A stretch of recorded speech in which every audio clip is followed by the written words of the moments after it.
बच्चों, कक्षा 12 के सभी विद्यार्थियों का हार्दिक स्वागत और अभिनंदन है हमारी LR एजुकेशन एकेडमी के अंदर। पहले बच्चों, हम आपको भौतिक विज्ञान पढ़ा रहे थे। भौतिक विज्ञान, और भौतिक विज्ञान में हमने एक आवेश नाम का टॉपिक थोड़ा क्लियर किया था।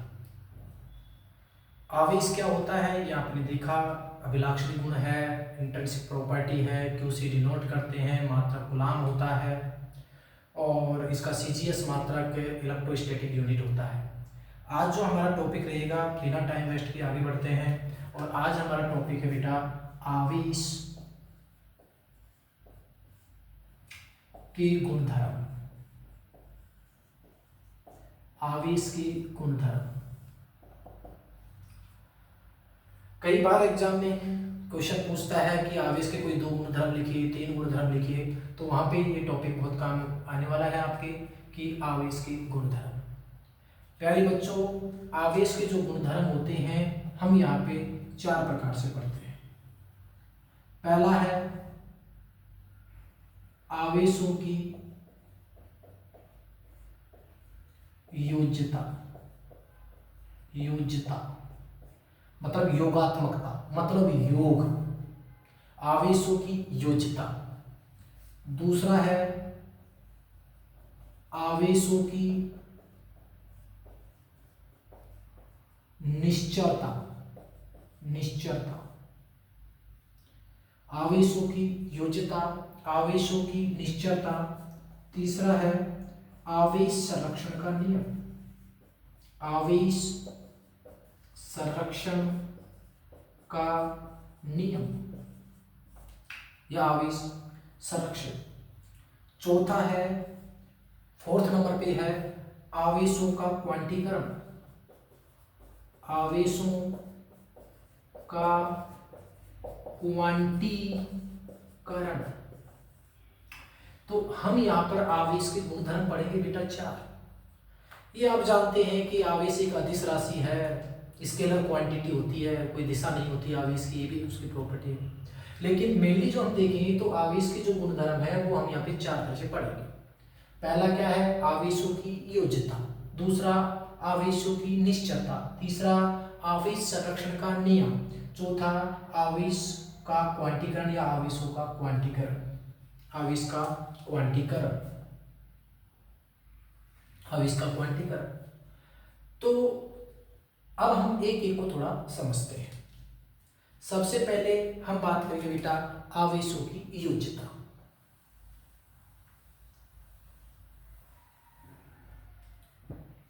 क्या होता है बेटा, जैसे मान लीजिए आपके पास कोई निकाय या कोई पिंड है, ये एक पिंड है। अब इस पिंड में मैंने कुछ आवेश आपको इस तरह से दे रखे हैं, जैसे 3 माइक्रो कूलाम, यहां दिया 2 माइक्रो कूलाम, यहां दिया -1 माइक्रो कूलाम, यहां दिया 7 माइक्रो कूलाम, और यहां पे दे दिया मैंने, यहां पे दे दिया मैंने -3 माइक्रो कूलाम। ये एक पिंड है, इस पिंड पर ये आवेश है।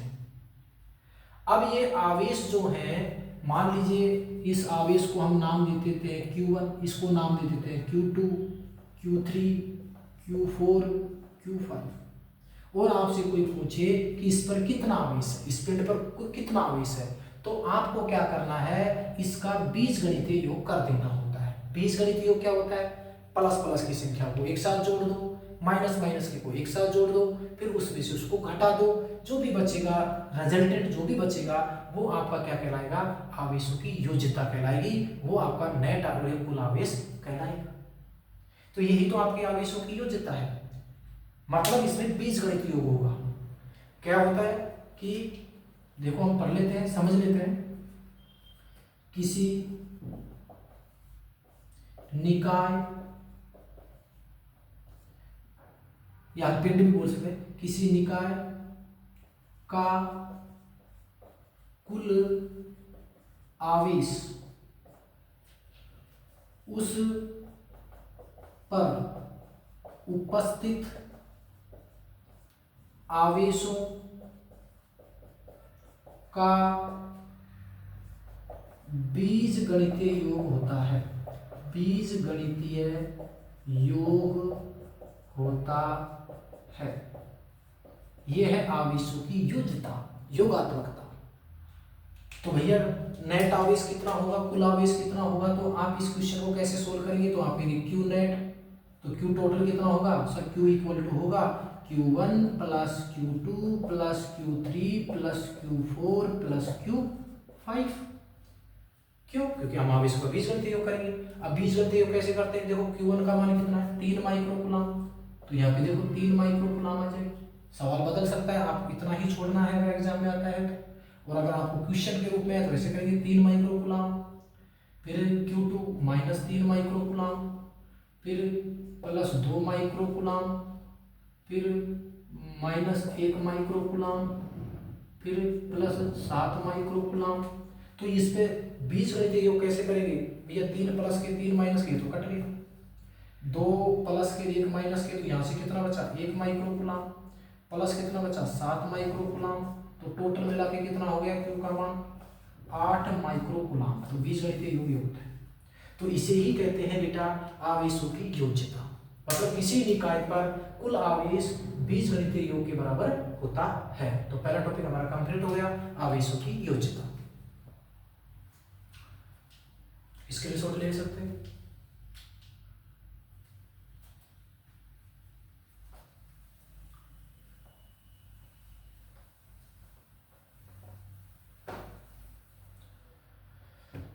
अब बेटा दूसरा जो हमारा पॉइंट है, आवेश का दूसरा जो गुणधर्म है वो है आवेशों की निश्चरता। आवेशों की निश्चरता, निश्चरता क्या शब्द है आवेशों की निश्चरता से, देखो एक आवेश था, ये एक आवेश, इस आवेश का नाम है कि भाई तू आवेश है, तेरा नाम है Q, और भैया ये इस समय आराम से रेस्ट में है। मैं आवेश की बात कर रहा हूँ, ये आवेश ये किस अवस्था में है, हर रेस्ट में है। अब ये आवेश क्या करा, दौड़ लगाया, भागा भागा भागा भागा भागा भागा और भागा और भागा और भागा, तो ये आवेश भाग रहा है। और अब ये आवेश यहाँ पे आ गया, तो अब भाग रहा है, तो भागते समय उसको बोलते हैं क्यों, गतिशील बोल सकते हैं, गतिशील है, गतिशील। और ये रेस्ट में है, बोले तो विराम अवस्था में है, विराम अवस्था में है, रुका हुआ है, विराम अवस्था में। तो आवेश की निश्चलता ये कहती है कि चाहे आवेश गतिशील हो चाहे आवेश रुका हुआ हो, उसके मान में कोई परिवर्तन नहीं होता है। इसका जो फिक्स मान है वो का वही रहने वाला है, मतलब Q का मान में कोई फर्क नहीं होगा। Q विराम अवस्था अवस्था बराबर Q गतिशील अवस्था, इसको ही बोलते हैं आवेशों की निश्चलता। इसका मतलब है कि यार आवेश है, आवेश का जो मान है वो स्पीड पर निर्भर नहीं करता, चाहे आवेश घूमे चाहे आवेश रुका हो, उसके मान में कोई फर्क नहीं होगा। ये आप इस बात को लिख सकते हैं कि आवेश का मान गति पर निर्भर नहीं करता है, गति पर निर्भर नहीं करता है। तो ये प्यारे बच्चों दूसरा गुणधर्म कंप्लीट हो गया, आवेशों की निश्चलता। क्या होती है आवेशों की निश्चलता, कि आवेश चाहे विराम अवस्था में हो चाहे आवेश गतिशील अवस्था में हो, उसके मान में कोई परिवर्तन नहीं होता है। क्यों विराम अवस्था बराबर क्यों गतिशील अवस्था, कुल मिला के आवेश का मान गति पर निर्भर नहीं करता है।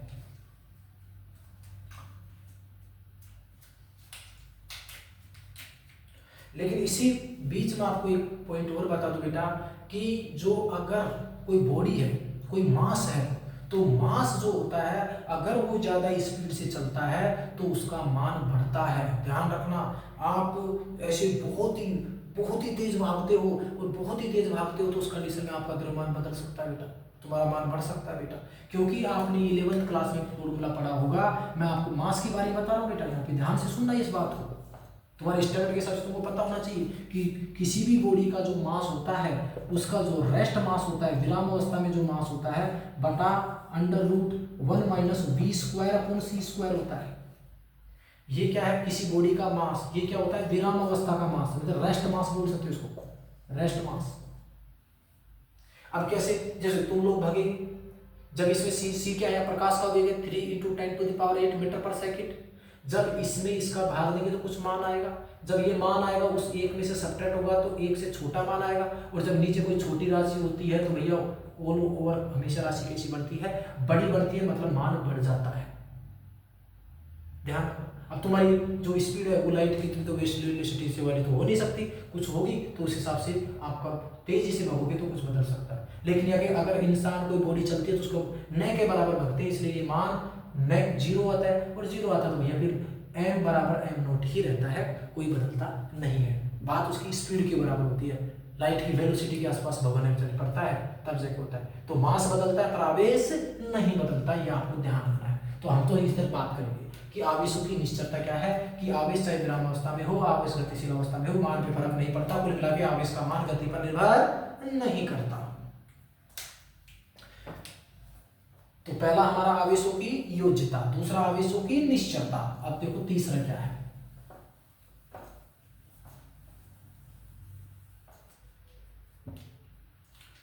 तीसरा है हमारा आवेश संरक्षण का नियम। आवेश संरक्षण का नियम क्या होता है? आवेश संरक्षण का नियम किसी भी निकाय की हम बात करें, किसी भी एक आइसोलेटेड सिस्टम की बात करें, किसी भी तंत्र की बात करें, तो आवेश संरक्षण का नियम क्या कहलाता है कि आवेश को न तो उत्पन्न किया जा सकता, आवेश को न ही उत्पन्न किया जा सकता, उत्पन्न किया जा सकता और न ही नष्ट किया जा सकता, नष्ट किया जा सकता, नष्ट किया जा सकता। आवेश को न तो उत्पन्न किया जा सकता है और न ही उसको नष्ट किया जा सकता। पूरे सिस्टम के अंदर जो आवेश है वो फिक्स है, आवेश को न ही उत्पन्न किया जा सकता और न ही नष्ट किया जा सकता। अर्थात आवेश क्या रहता है? संरक्षित रहता है। आवेश संरक्षित रहता है। आवेश हमेशा, बोल सकते हो, हमेशा कैसा रहता है? संरक्षित रहता है। जैसे आपके पास ये बॉडी है, इस पर क्या आवेश है? इस पर आवेश है, ये पूरी निकाय है, ये पूरा एक तंत्र है, निकाय। इसमें जैसे मान लीजिए यहाँ पे आवेश कितना है? 3 कूलाम। यहाँ पे आवेश कितना है? 5 कूलाम। इसके पास आवेश कितना है? 6 कूलाम। इसमें आवेश कितना है?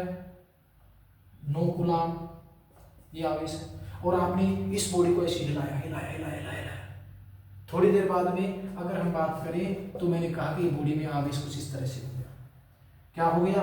जैसे यहाँ पे हो गया 2 कूलाम, यहाँ पे हो गया 5-6 कूलाम, यहाँ पे हो गया 1 कूलाम, और यहाँ पे मैंने कहा Q कूलाम। तो मैंने बताया Q का मान कितना होगा? Q का मान कितना होगा? 1 कूलाम है ये, 1 कूलाम। तो बताइए Q कितना होगा? यही बॉडी है, इसको ऐसे ऐसे हिलाया हिलाया हिलाया, हिलाने के बाद में फिर इसको ऐसे रख दिया, और रखने के बाद में मैं कह रहा हूँ कि यहाँ पे एक मान है, Q का मान कितना होगा? तो कुल मिला के बात है कि भाई आवेश संरक्षित है, तुम कितना भी इसको घुमा लो, जितना आवेश उसमें है जो है। तो यहाँ पे कितना आवेश है? 5 3 8 8 अच्छे कितने होते हैं? 14, और 9 कितने हो गए? 23 कूलाम। इधर कितना है? 23 कूलाम। इक्वल टू ये कितना हो गया? 6 और 2 8 और 1 9 कूलाम, प्लस कितना है? Q। तो भैया तुम जितने हो हम तो उतने ही रहने वाले, इसको इधर लाओगे तो कितना होगा ये?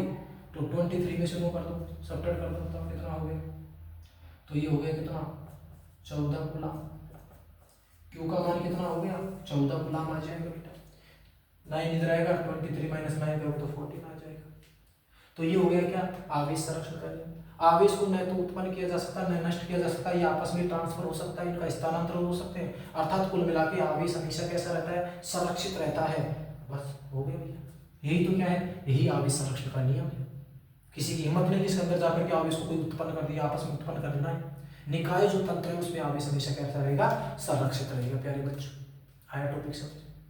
आवेशों की योज्यता, आवेश हमेशा कौन से योग में होता है, बीजगणित योग में। आवेशों की निश्चलता, आवेश चाहे गतिशील हो चाहे रुका हुआ हो, उसके मान में कोई फर्क नहीं होता।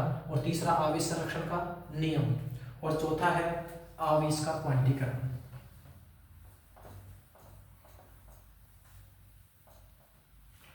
अगर मैं जल्दी डिलीट करता हूं तो वीडियो को स्लो करके देख लेना।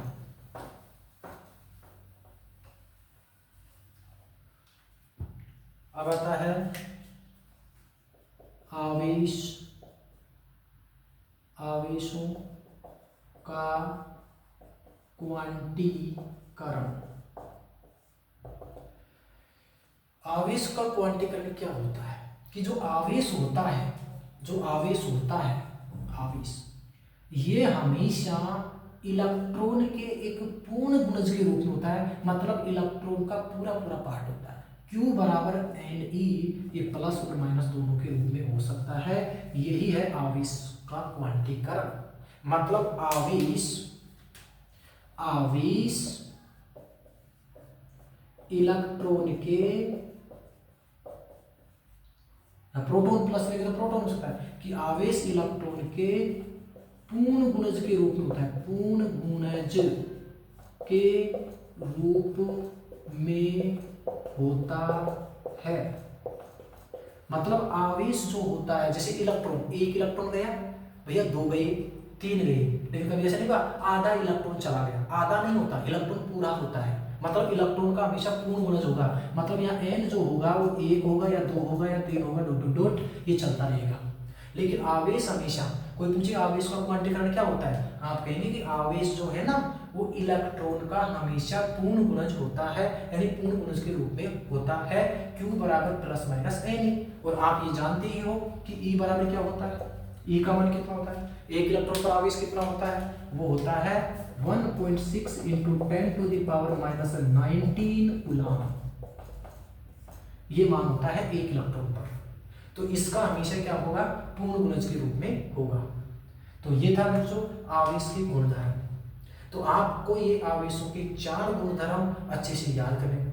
पिछला जो क्लास था उसमें आवेश कंप्लीट हुआ था, इसमें आवेश के क्या कंप्लीट हुए हैं, गुणधर्म कंप्लीट हुए हैं। तो नेक्स्ट टॉपिक जो होगा हमारा बेटा वो आपको अच्छे से और हो जाएगा। तो क्लास में अगर कोई कमी लगी हो तो बेटा मेरे को कमेंट्स में जरूर बताएं, और अपने दोस्तों से साथ इसको शेयर करें, और इसको साथ के साथ अपने प्रॉपर नोट्स बनाएं, और साथ के साथ इसको याद करें। ठीक है बेटा, तो आज की क्लास को मैं यहीं एंड करता हूँ। Thank you class.